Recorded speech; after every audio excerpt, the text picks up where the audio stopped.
drew nigh, I heard sweet Mary sing a lullaby.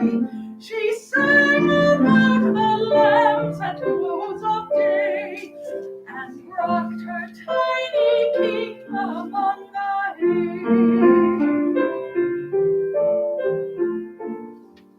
Across the air the silver sheep bells rang. The lambs are coming home, sweet Mary sang. Your star of gold, your star of gold is shining in the sky. So sweet, my little king, oh lullaby.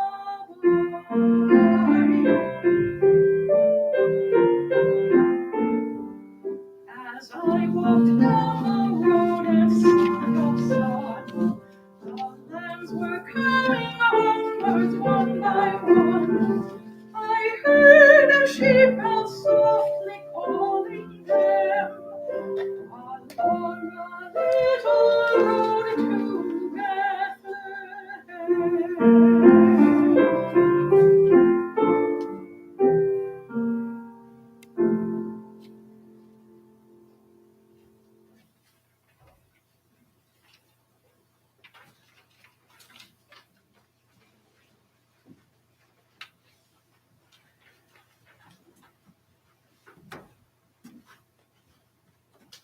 Thank you, Cindy and Colin. It's a pleasure to have you with us again, Colin. And you too, of course, Cindy, but you're part of the framework here.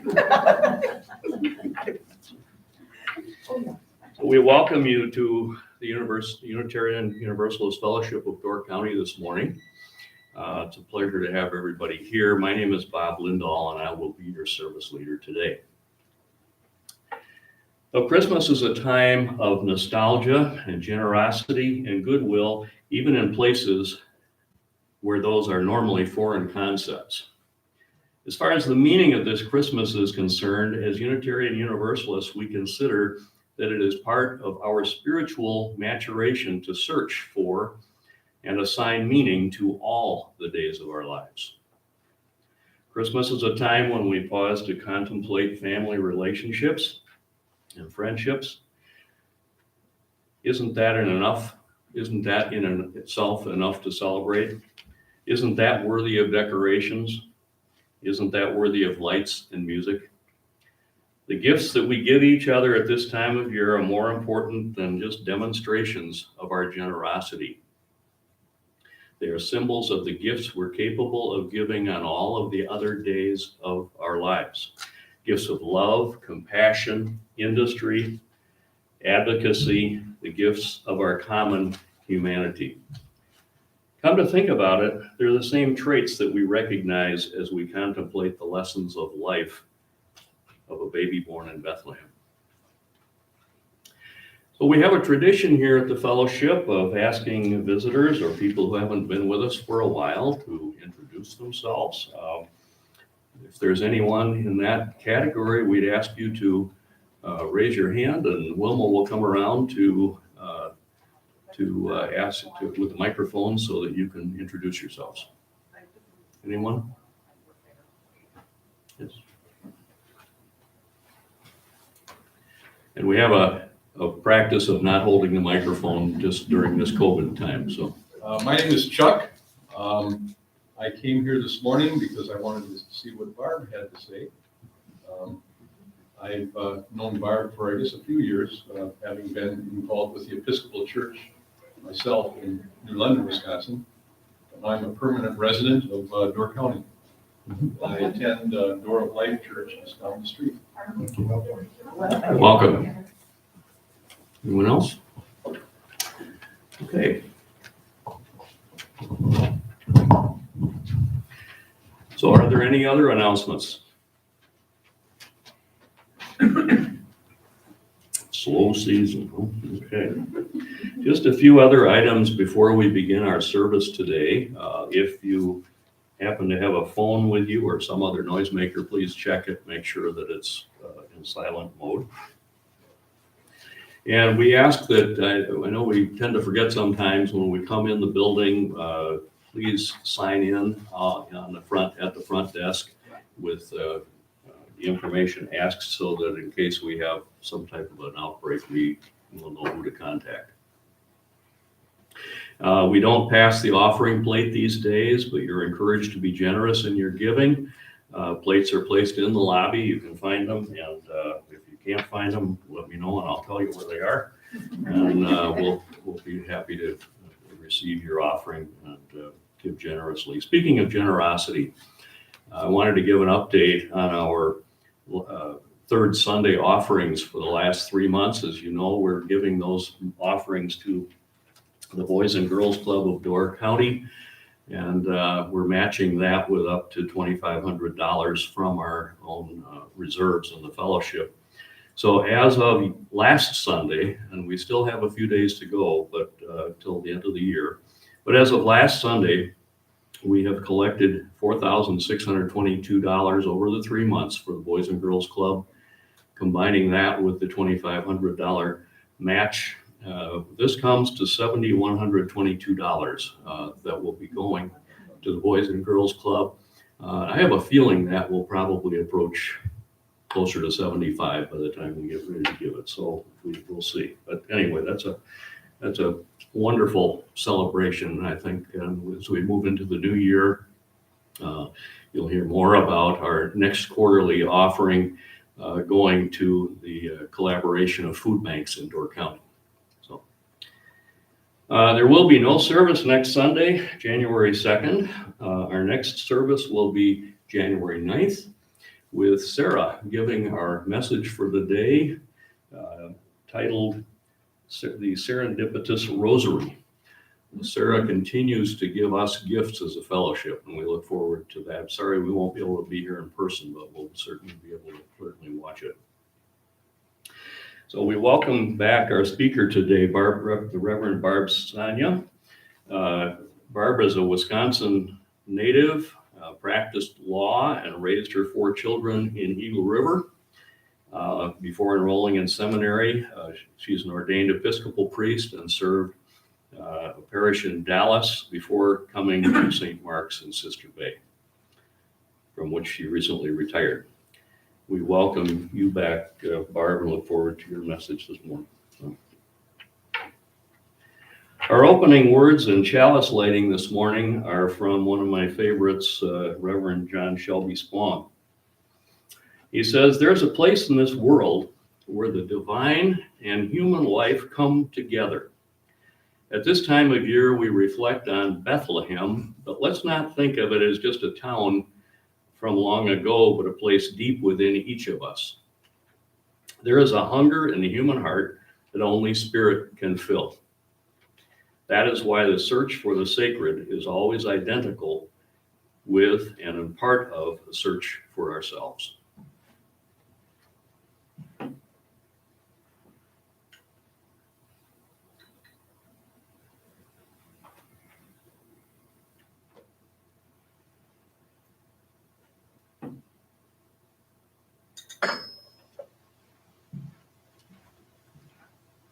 So now we'll move on to our Unison Affirmation. If you would rise, if you're able, please, and for the Unison Affirmation and Doxology.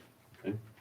We gather together to seek knowledge and wisdom, to explore freely the vast reaches of mind and spirit, to celebrate with inherent unity those truths, ancient and modern, which give meaning and direction to our lives.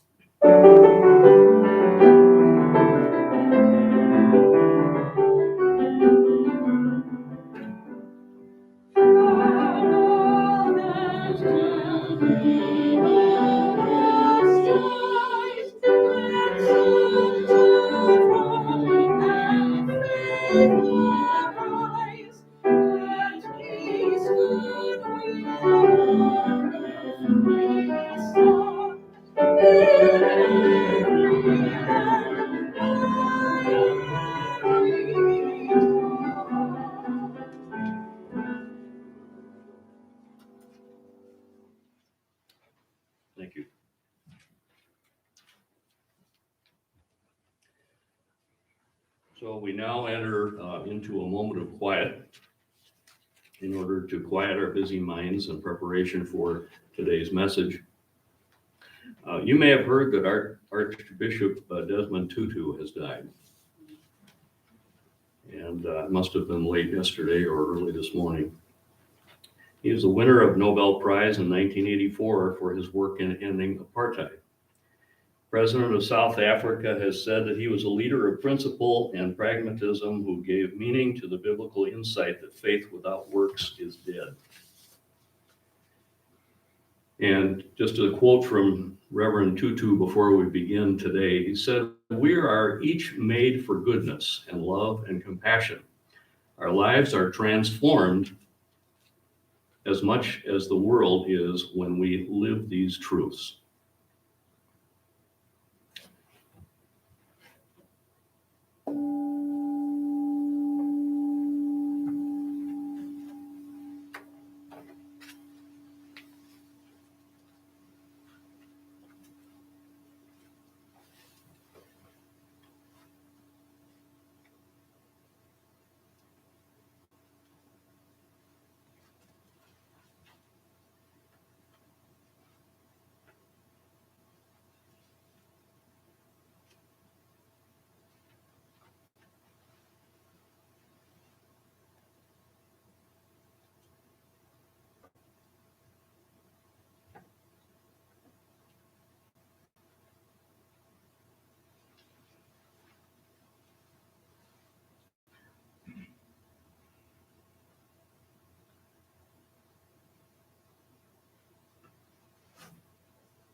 So I had planned on reading a little bit from a op-ed by Kathleen Parker from the Washington Post this morning. But it kind of struck me that maybe something more appropriate would be to read a hymn, parts of a hymn anyway, written by Edmund Sears in 1848.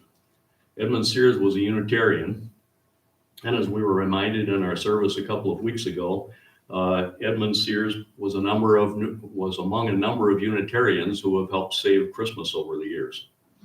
And so I'd like to read a couple of the verses, three of the verses from "It Came Upon a Midnight Clear." This was a controversial hymn in its day, as we were told, mentioned a couple of weeks ago. Controversial hymn because it talked about the Christmas carol or Christmas hymn to concentrate and mention social justice. And back in its day, it was a controversial hymn that mentioned such things. So here we go. It came upon a midnight clear, that glorious song of old, from angels bending near the earth to touch their harps of gold.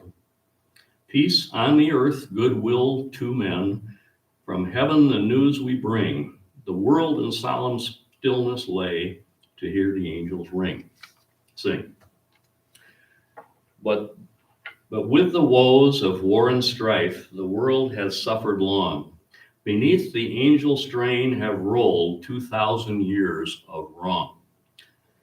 And we who fight the wars hear not the love song with which they bring. Oh, hush the noise of battle strife and hear the angels sing. For lo, the days are hastening on, by prophet bards foretold, when with the ever-circling years round the age of gold, when peace shall over all the earth its ancient splendors fling, and the whole world give back the song which now the angels sing. With that, we look forward to our sermon this morning.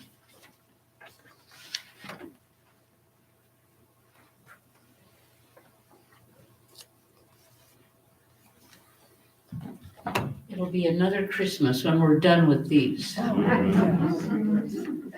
Thank you, Bob. Bob and I compared notes sort of briefly, and I think we pretty much hit all the same notes.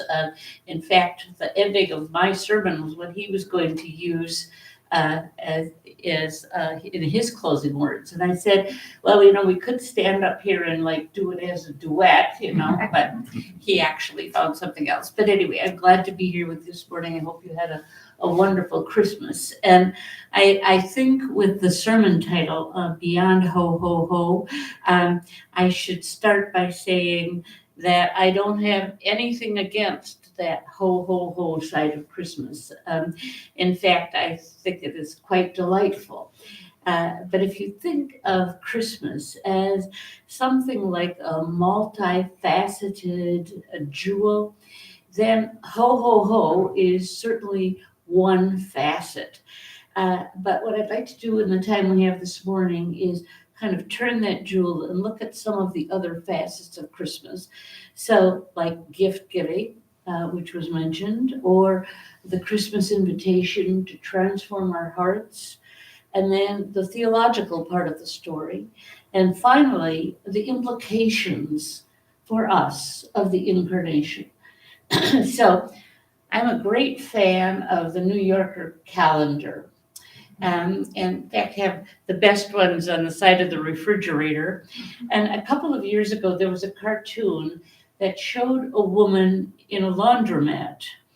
And she had opened the dryer door only to see an alien pop out. And he had a big smile and he said, "Oh, you thought you pressed permanent press, but you actually pressed parallel universe." So, now that might seem like a strange beginning to a Christmas sermon, but I'm hoping to convince you otherwise. I'm hoping, or what I'd like to, I guess, point out is that before the incarnation, the theology of the incarnation, God was commonly thought of a being who was totally other, totally removed, totally separate, totally remote. And heaven and earth and the material and the spiritual were likewise seen as being completely separate. But one truth of the incarnation, perhaps the greatest truth, is that in Jesus we can see the very face of God, a God who wanted to be in relationship with humans. So one way to think about the incarnation is to think of it as an event that created a bridge between what had been seen erroneously as parallel universes. So when I was first ordained, I was at an Episcopal church that had a school in Dallas. And one year it turned out that it was the 40th anniversary of the founding of the school. So the head of the lower school, I was the chaplain, and the head of the lower school came to me and she said, "I have this great idea." And she said, "I think what we should do is that we should go around to all of the classrooms in the lower school and have the kids write prayers or poems or draw pictures or something, and then we'll put it all together in a book, and that will be the lower school's gift to the school for the 40th anniversary." And she said, and here's what you and I, she said, "we'll go into all the classrooms and we'll explain this, and then we'll see how it works." Well, never having been a teacher, that seemed like a pretty big challenge to me, but we went ahead. And one of the first classrooms we were in was second graders. So there's 7-year-olds. And so I did the explanation part. And then I said we would stay in case there were any questions. And there was this little moment, and 7-year-olds, they all get busy right away, And but then after a moment, not very long, one of the little boys, his name was Daniel, raised his hand and he said, "Chaplain Barb," he said, "how do you spell the word sidewalk?" And I thought, sidewalk, they didn't get it, But when I went over to his desk, he had written a prayer and he said, "Dear God, please show me the sidewalk to your house." Oh. And I thought, there it is. There's the incarnation in a nutshell, the connection, the sidewalk between heaven and earth and heaven. Theologians have said it, more eloquently than Daniel did, maybe. St. Athanasius has said that God became human so that we could become like God, so that we could become divinized. In the story itself, light plays this huge part. There's the sky lighting up with the angels, the star that guides the kings, and Jesus himself being described as the light of the world. And if you think about it, light was the first thing that was created in Genesis. Light is what allows us to see what really is. And these passages about light are inviting us to look and to see the truth of our situation, the truth of the world, the truth of the human condition, and the truth of God's love for us. So Christmas is all about God's overwhelming love. It's about everything in creation being united, reconciled, connected, restored, valued. So the light of Christmas allows us to see that what appears to be separate, the human and the divine, heaven and earth, the sacred and the profane, are not separate at all, but are joined, not parallel, but commingled. As somebody said, the material world can be suffused with the spiritual. Think here about gift giving. It's really a matter there of using the material to express the spiritual. Gifts are expressions of how we feel about one another, are expressions of our love. And once in a while, you read about someone who has decided that gift giving misses the point and it's just crass commercialism. And I don't even know if they have it anymore. I used to get the FAO Schwartz catalog. And, I remember one year they had his and her camels. Hard to fit under the tree, and I'm not sure what you would do with them afterwards. But anyway, and then somewhere I read about somebody who was selling a $50,000 diamond-encrusted pacifier. But so it can kind of slide over, I suppose, into crass commercialism, but it doesn't have to. But I do remember reading about one family who had decided that they were not going to give any gifts at Christmas. They were just going to get together and I guess think kind thoughts about each other. And later, when asked how it went, one of them said that it was a, quote, existential abyss. So I'm guessing that they didn't repeat that the following year. We need those those material expressions of our emotions and of the spiritual parts of our lives. J.K. Chesterton, Englishman, 1800s, wrote a wonderful little essay about Santa Claus or the idea of Santa Claus. And he put it this way. He said, what happened to me is the very reverse of what appears to be the experience of most of my friends. For most of them, Santa Claus dwindles to just a small point. But for me, Santa Claus has grown larger and larger until he fills almost the whole of my life. And it happened this way. As a child, I was faced with a phenomenon that needed an explanation. I hung up at the end of my bed an empty stocking, which in the morning had become a full stocking. I had done nothing to produce the things that filled it. I hadn't worked for them. I hadn't made them. I hadn't even helped to make them. I hadn't even been good, far from it. And the explanation was that a certain person, certain being who people called Santa Claus was benevolently disposed towards me.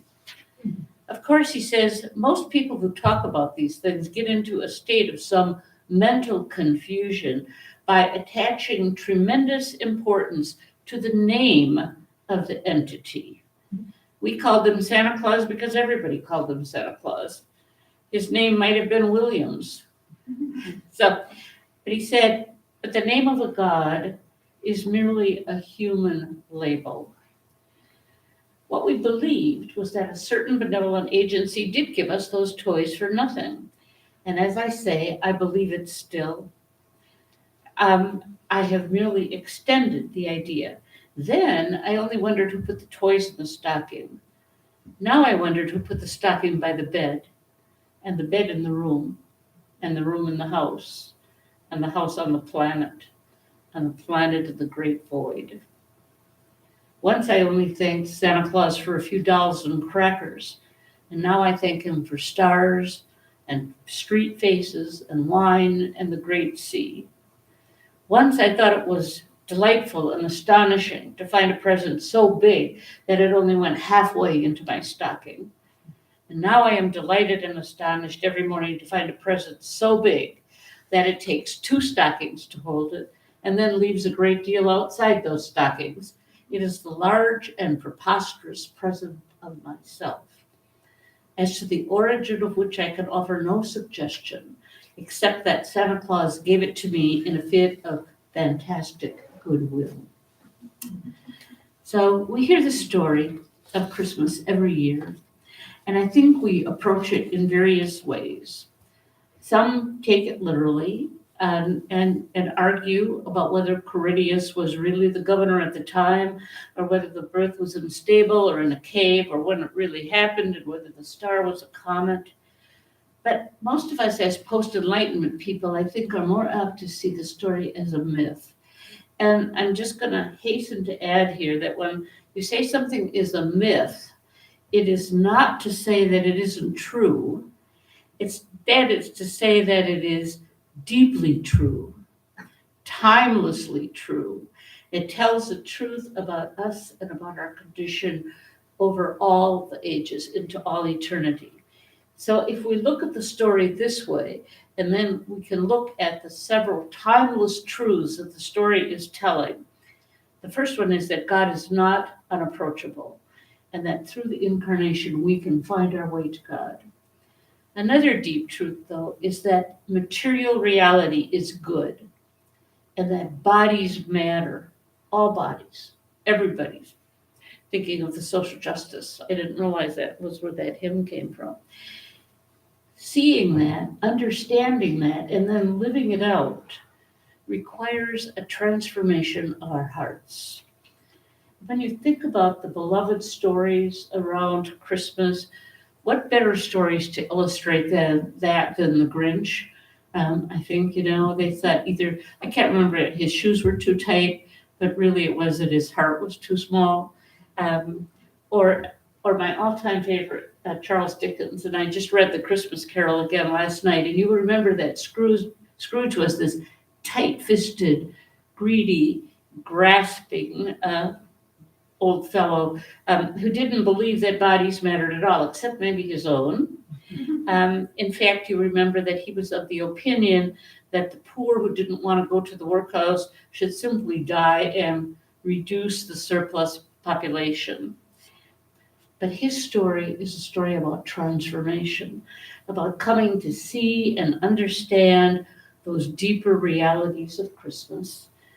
You remember that in the end, it was said of him that he knew how to keep Christmas better than any man. He took the essence of Christmas and lived it out, and that's what we're asked to do as well. I read in your affirmation the statement that as Unitarians, you believe in the inherent worth and dignity of every person, and further that you respect the interdependent web of all existence of which we are a part. That is, to my way of thinking, one more way to articulate these truths around the incarnation. Daniel Berrigan was a Jesuit priest and an activist protester against the Vietnam War. Put it this way, and he used biblical language, and he said, because of the light of the incarnation, we can understand some things. We know that it is not true that creation and the human family are doomed to destruction and loss. This is true, that God so loved the world that he sent his son. It is not true that we must accept inhumanity and discrimination, hunger and poverty, death and destruction. This is true. Unto us a child is born, and the government will be upon his shoulder, and his name shall be called the Prince of Peace. It is not true that we are simply victims of the powers of evil who seek to rule the world. This is true. God and the Spirit of love are with us even until the end of the world. It is not true that our hopes for liberation of humankind, our hopes for justice, for human dignity, for peace, are not meant for this earth and for this time. This is true. That my spirit, the Spirit of love, is alive and well here and now.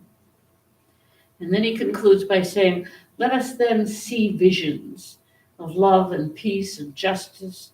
Let us affirm with humility and joy and faith and courage that the vision of the incarnation, first set out in the creation and then reiterated at the birth in Bethlehem, is our deepest truth and in fact is our destiny. So I'm going to close. Bob has something different, but I'm going to close with this poem by Howard Thurman, which I'm sure is well known to you. When the song of the angels is still, when the star in the sky is gone, when the kings and the princes are home, when the shepherds are back with their flocks, then the work of Christmas begins. To find the lost, to heal the broken, to feed the hungry, to release the prisoners, to rebuild the nations, to bring peace among people, to make music in one's heart. It's a vision worth spending one's entire life on. Amen.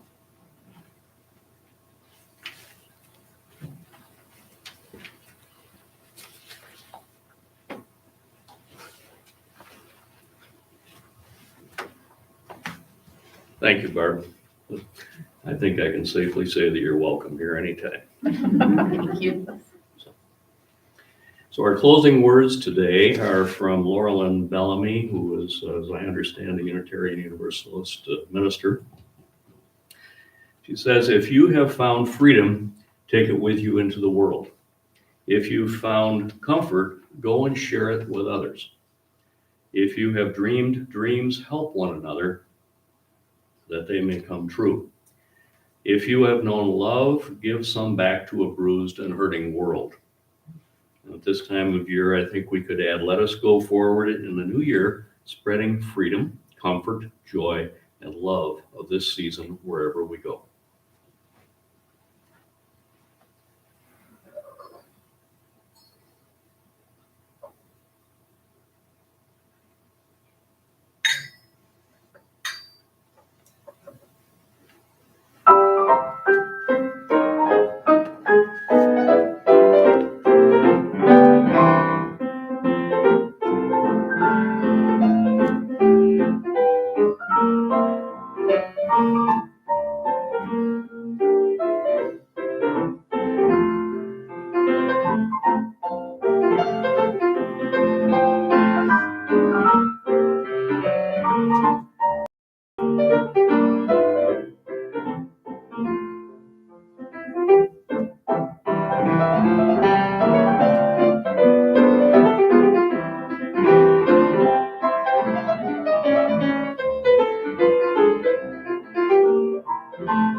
It's supposed to snow starting at midnight tonight. Like a lot of it, and this may be the problem. Oh, it's all your fault. Anybody, last time when I was here, if people wanted to talk about the sermon, we just kind of gathered. And if you want to do that, I love to do it. So, yeah. So we'll form right up here if anybody would like to join us. Okay. Great. Thank you. I should have talked to you about that. Oh, well, I remember last time.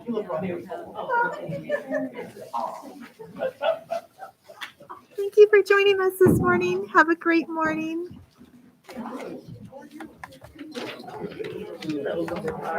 Oh, hi.